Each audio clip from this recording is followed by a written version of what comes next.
presenter mode. All right, I'll let you guys. Yeah. Anyways, yeah, cool. Take it away. Computers. All right, cool.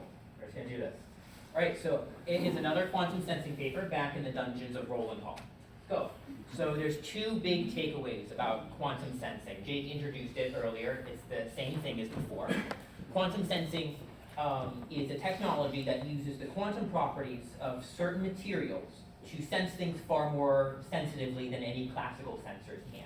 He mentioned magnetometers. That's because of the Zeeman effect. You can see on the right there, there's a triplet state. I wish I could get into it, but the big idea is that certain materials are much better at quantum sensing than other materials.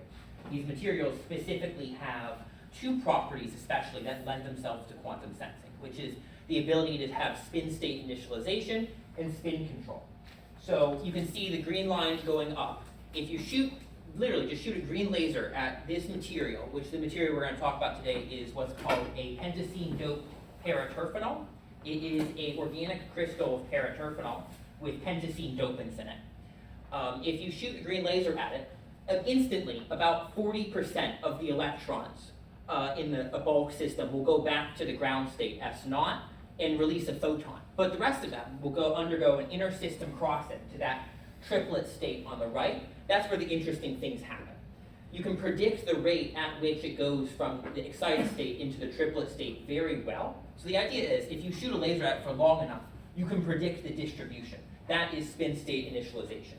And then spin control is the secondary property that this material has. You see the lines for microwave control on the triplet state. That means when you apply a time-varying magnetic field, you can actually rotate the populations between the three levels of the triplet state. Some have lower rates of depopulation, like the Z state is longer lived, while the X state has the highest population.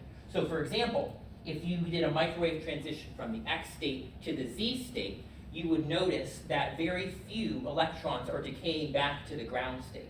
You can tell this because if there are no electrons in the ground state, it can't fluoresce. So it is the lack of photoluminescence that tells you how many electrons are in the triplet state at one time. And that is the big idea that drives quantum sensing. So what are van der Waals materials in general? Jake touched on it a little bit, but there's the infamous graphene and hexagonal boron nitride, which is what this talk is about. They're just multi-layer materials composed of uniform single layers of atoms. They're very easy to work with. Condensed matter physicists have come up with really great ways to handle them and make them into sandwiches of these materials called heterostructures, which lets you examine physics that you could not examine otherwise. Specifically, last year, our lab found a good way to mold certain materials inside these heterostructures. So this is the transfer process that Jake alluded to. We use what we call a stamp. It's a glass slide with a piece of hard gel, the PDMS, and a polycarbonate layer over it. We use heat to pick up these flakes. This is probably like 80 atoms thick. Pick up the flakes, or other things, like on the center slide says bismuth. You can pick up anything and then put them together and assemble them, kind of like Legos in this setup. So lately, a room temperature organic quantum sensing crystal, the paraterphenol from earlier, has been of interest. A couple labs have been doing work on it. And we got our hands on some from a lab at Berkeley.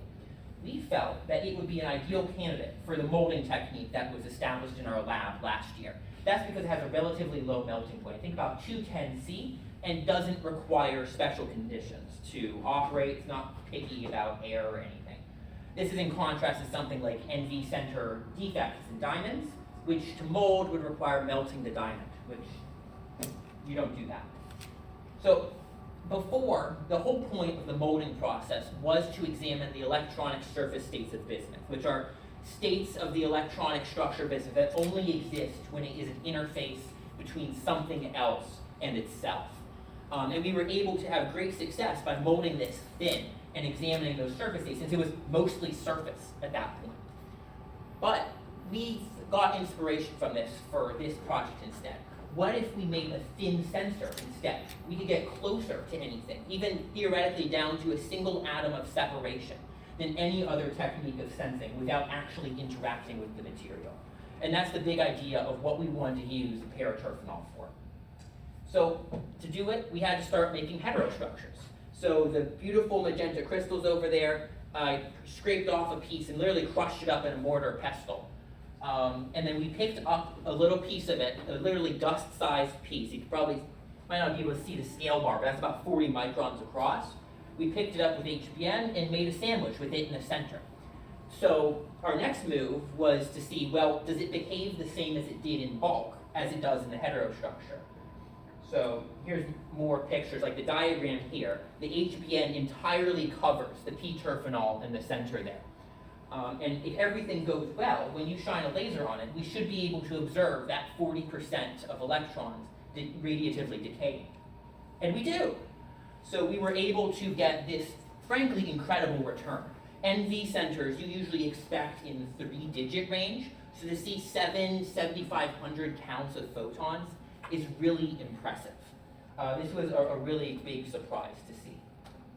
So our next move was to try flattening it like we did the bismuth. This is the same doohickey that we used to flatten the bismuth. It has a sapphire hemisphere that presses down onto a cover glass, and the cover glass presses onto the HBN, and the HBN applies a pressure to the P-terphenol or whatever you put in there. The idea is that when it's under pressure, you heat it up, and once you heat it up, it should go to its melting point, and then you cool it down and let the pressure off. And if everything works as if you intend it to, it should stay like that. And it did. On the right is an atomic force microscope scan, which gives you a better impression of the surface topology of the material, but it didn't behave exactly like we thought it would. So, for instance, this is a small terrace, 2 nanometers tall, it's very thin, of the P-terphenol. Is not connected to the central distribution, which is really not what we expect. So there's a lot of work still to be done there to see why it's acting like this. And as for the wider picture, it's still pretty tall compared to the rest of it, but it reduced about 3.39 times. That's 105 nanometers down. So the last question is, does it fluoresce when you shine a laser on it? We don't know. They have to ship the microscope to Japan, to the manufacturer to have it fixed, and they have to ship it back, and we have to put it back together. That is the microscope. All of that we have to ship, so we're not going to find out for a while. Nevertheless, the Berkeley group heard about our progress, and they want that molded sample back for their own stuff, which is going to be really cool to see. In my future, more samples, more molding, and more lasers. We're going to try to figure out the best way to make these new quantum sensors. And in the long term, we hope in a couple years that we'll be able to quantum sense something new with this technology. Thank you.